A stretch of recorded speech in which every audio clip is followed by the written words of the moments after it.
ছোটবেলার থেকে শুনেছি গ্রীষ্মকালে জল বেশি খেতে হয়, কিন্তু কেন?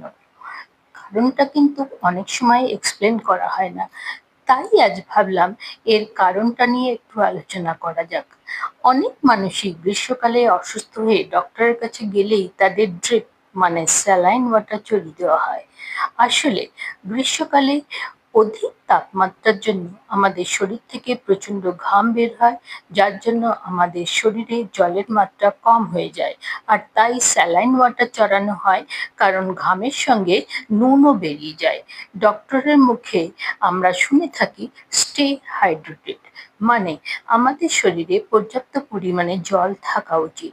এর আসল কারণটা আমাদের শরীরের বিভিন্ন অঙ্গ প্রত্যঙ্গে প্রচুর পরিমাণে জল থাকে, যেমন আমাদের স্কিনে 64%, ব্রেনে 73 to 85% জল, হার্টে 73, লাংসে 83, কিডনিতে 79, মাসেলসে 76 to 79% জল, ব্লাডে 50 to 50%, প্লাজমাতে নিয়ার অ্যাবাউট 92% জল থাকে। তাই বলা হয় জলের আর এক নাম জীবন। আমাদের শরীরে প্রত্যেক অঙ্গ প্রত্যঙ্গকে ভালোভাবে কাজ করার জন্য সাহায্য করে জল। অন অ্যান অ্যাভারেজ আমাদের শরীরে 60 to 70% জল আছে। তাই আমাদের রোজ 8 থেকে 10 গ্লাস, মানে কম করে 3 লিটার জল খাওয়া উচিত।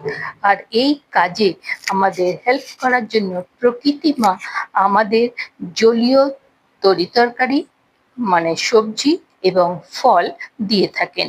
যেমন গ্রীষ্মকালে লাউ, চাল কুমড়ো, ঝিঙা, গিলকি বা ধুদুল, টিন্ডা, এবং ফলের মধ্যে ওয়াটারমেলন, মাস্কমেলন, লিচি আদি দিয়ে থাকেন।